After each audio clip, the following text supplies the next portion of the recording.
মাত্র 40 বছর বয়সেই কি আপনি হাঁটুর যন্ত্রণায় কাবু? কোনো বড় আঘাত বা চোট ছাড়াই হঠাৎ হাঁটুর যন্ত্রণা শুরু? আসুন জেনে নিই কী কারণে হতে পারে এমন হাঁটুর সমস্যা। আজকে আমাদের মূল আলোচনা হচ্ছে হাঁটু ব্যথা। এই হাঁটু ব্যথার অনেক কারণ আছে।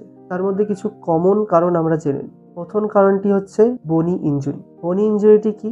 বনি ইনজুরি হচ্ছে, ধরুন আপনার হাড়ে কোথাও চোট লাগলো, এমন চোট লাগলো আপনার মনে হলো যে পাটি প্রায় ভেঙে গেছে, কিন্তু সেটি ভাঙেনি।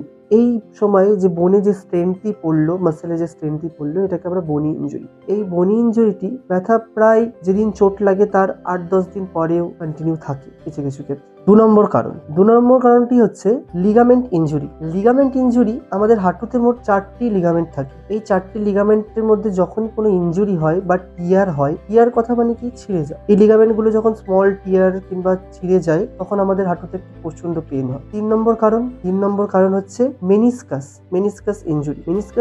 মেনিসকাস কি? মেনিসকাস আমাদের হাঁটুতে একটি কার্টিলেজ। এই কার্টিলেজ গুলো যখন ইনজুরি হয় হাঁটুতে, দীর্ঘদিন ঘষতে তখন আমাদের হাঁটুতে ব্যথা হয়। 4 নম্বর কারণটি হচ্ছে আমাদের ইনফ্লামেশন বা সাইনোভাইটিস। কথাটি মানে কি? সাইনোভাইটিস মানে হচ্ছে আমাদের হাঁটুতে, আমরা দেখি বাংলা ভাষায় বলে জল জমে গেছে। যখন আমাদের হাঁটুতে এই জল জমে যায় বা আমাদের এই সাইনোভিয়াল ফ্লুইডটি কোনো কারণে বেড়ে যায় হাঁটুতে, তখন আমরা সেটাকে সাইনোভাইটিস, তখন আমাদের হাঁটুতে প্রচন্ড ব্যথা হয়। 5 নম্বর কারণটি হচ্ছে অস্টিও আর্থারাইটিস, যেটা আমাদের প্রায় সকলেরই জানা, হাঁটুর বাত। অস্টিও আর্থারাইটিস একটি বয়সজনিত কারণেই হয় সচরাচর, কিন্তু এখনকার দিনে অ্যাডাল্টেরও অনেককে দেখা যাচ্ছে। সেগুলোরও বিভিন্ন কারণ আছে। তার মধ্যে প্রথমে একটি গুরুত্বপূর্ণ কারণ হচ্ছে ওবেসিটি বা মোটাত্ব। ওই ওবেসিটির কারণে এখনকার দিনে অনেক ইয়ং অ্যাডাল্টদের অস্টিও আর্থারাইটিসটি দেখা যাচ্ছে।